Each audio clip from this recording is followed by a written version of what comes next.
Blake Lively thought she was about to walk away from this looking like the hero of Hollywood, but the internet is absolutely not buying it anymore. Everybody woke up expecting the whole Blake Lively versus Justin Baldoni mess to finally calm down after the settlement talks, but instead, it somehow exploded even harder. It has turned into a full-on PR war with lawyers running to every outlet from TMZ to the Daily Mail trying to spin this into a victory for Blake. People are sitting there confused because when you look at the actual facts, it is hard to see what exactly Blake Lively won here. The strategy is officially backfiring. The reality of the situation is that Blake Lively came into this demanding hundreds of millions of dollars while dragging Justin Baldoni publicly. She allowed giant headlines to spread accusing him of serious things, yet after all that noise, 10 of her claims got dismissed and the remaining ones just disappeared. There was no massive courtroom victory, no dramatic reveal of evidence, and no public trial where she proved her accusations. So when her legal team started running around calling this an empowering victory, the public immediately started side-eyeing the entire narrative. It felt like a cover-up. That is when Justin Baldoni's attorney, Brian Friedman, stepped into the light and he was not holding back anymore. Friedman straight up said that Blake Lively was terrified of taking the stand because cross-examination would force her to answer difficult questions under oath. That comment alone sent social media into a state of absolute chaos. Suddenly, everyone started revisiting the weird details people forgot about during the peak of the drama. If she was so confident in her position, why was the idea of being under oath such a massive deterrent? The narrative shift was instantaneous. Friedman brought up some specific accusations that are now haunting the PR team, like the claim that Blake allegedly asked Sony to destroy film dailies. Then he mentioned the Colleen Hoover situation, where Blake supposedly told the author to unfollow Justin Baldoni on social media. People are looking back at those old reports and wondering what was actually happening behind the scenes of It Ends With Us. This has become way uglier than just two celebrities not getting along. It looks like a coordinated effort to erase someone professionally, and the public is starting to notice. The thing that really has people talking is how Blake Lively's team keeps repeating the same emotionally loaded words over and over again. They constantly use terms like false, fraudulent, retaliation, and survivor in every single interview they give. Critics are saying it feels more like a carefully crafted PR campaign than an actual legal discussion. When you use words that heavy, you have to be able to back them up with more than just a press release. Right now, it feels like they are trying to win a popularity contest rather than a legal battle, and the strategy is failing. Things took a turn for the worse when Blake's attorney, Sigrid McCauley, went on Entertainment Tonight for a high-profile interview. People online lost their minds because she started talking about Blake Lively as some brave survivor who fought through a horrifying experience. Critics immediately pushed back hard, asking what exactly she survived. This is where the backlash really exploded because people started accusing Blake's team of exaggerating everything just to gain public sympathy.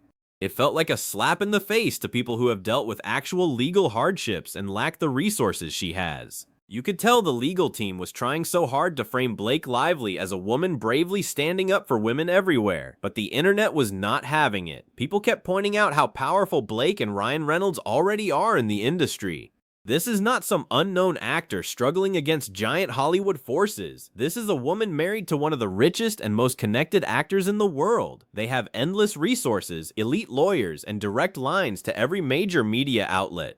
The David versus Goliath narrative they tried to build just does not fit the reality of their status. When her legal team started claiming she was being silenced, people genuinely started laughing because it made no sense. How exactly was Blake Lively silenced when she had headlines everywhere and major interviews being published constantly? She had massive media coverage for months and a platform that most people could only dream of having. Critics started saying the silenced woman angle was completely insulting to the public's intelligence. It was a narrative that fell apart the moment you looked at the front page of any entertainment news site over the last several weeks. One of the most awkward moments of the entire PR push came when an interviewer asked whether Blake's Met Gala appearance was strategic. Remember, she showed up looking glamorous while this entire controversy was still dominating the news cycle. Instead of answering the question, her lawyer immediately pivoted back into talking about retaliation campaigns and online harassment. She completely dodged the question, and viewers noticed the deflection immediately. People online were basically screaming at their screens for her to just answer the question instead of sticking to the script. The timing of that Met Gala moment looked terrible to a lot of people who were already skeptical. Critics were already accusing Blake Lively of trying to repair her public image through carefully planned red carpet appearances. The refusal to address the strategy behind it only fueled more speculation that everything we see is a calculated move. When you are trying to be seen as a survivor dealing with trauma, showing up at the world's most exclusive fashion party creates a massive disconnect. It makes the serious allegations feel like they are being used as a shield for a branding exercise. Then things got even messier when the discussion shifted toward attorney fees and punishment. This is where viewers really started getting uncomfortable with the direction of the case. Blake's side was pushing the idea that pursuing these massive legal fees was somehow part of helping future survivors, but critics pointed out how insanely expensive this entire legal battle became, with some reports throwing around numbers close to $100 million.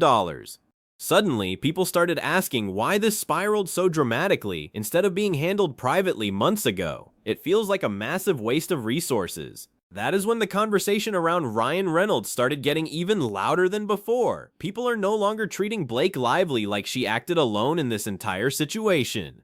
More and more outlets are dragging Ryan directly into the chaos now, saying this became a couple's PR war instead of just a workplace dispute. You can see why people think that because every time things start calming down, another statement or leak suddenly appears.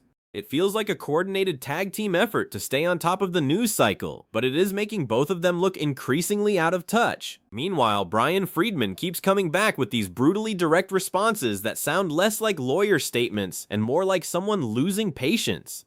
He basically said Blake Lively refuses to take accountability for anything, and that creating a narrative without self-examination leads to a troubled existence. People online absolutely ate that up because the anti-Blake side of the internet already feels like she has been playing the victim without acknowledging any mistakes. Friedman is speaking the language of the internet, which is why his comments are going viral while hers are being mocked. Insiders started speaking to different outlets, and the gossip world fully exploded with new claims. One insider claimed Justin Baldoni genuinely believed everyone deserved to be heard, even if he strongly disagreed with the accusations against him. According to that source, Justin did not want to silence Blake at all, because he believed the truth would eventually help him anyway. Whether people believe that or not, it definitely helped his public image. He started looking like the calm and collected professional, while Blake's side looked increasingly aggressive and chaotic in their messaging. The insider also claimed Blake Lively had an opportunity to quietly move on and slowly repair her image after the initial settlement discussions. Instead, she chose to go right back into media warfare, with more interviews and aggressive statements. That is exactly what critics are highlighting now as her biggest mistake. They think she had a chance to let everything cool down naturally, but her team's need to win the PR war turned the controversy into a bigger disaster. It is a classic case of overcorrecting a problem and making it 10 times worse in the process. The international media coverage ended up being even harsher than the American press, which was a huge shock to her team. The Telegraph basically said Blake Lively and Ryan Reynolds went from being Hollywood's golden couple to becoming completely embarrassing public figures. They described the legal battle as a mudslinging competition where nobody really looked good in the end. When major global outlets start using words like embarrassing, you know the PR strategy has failed on a massive scale.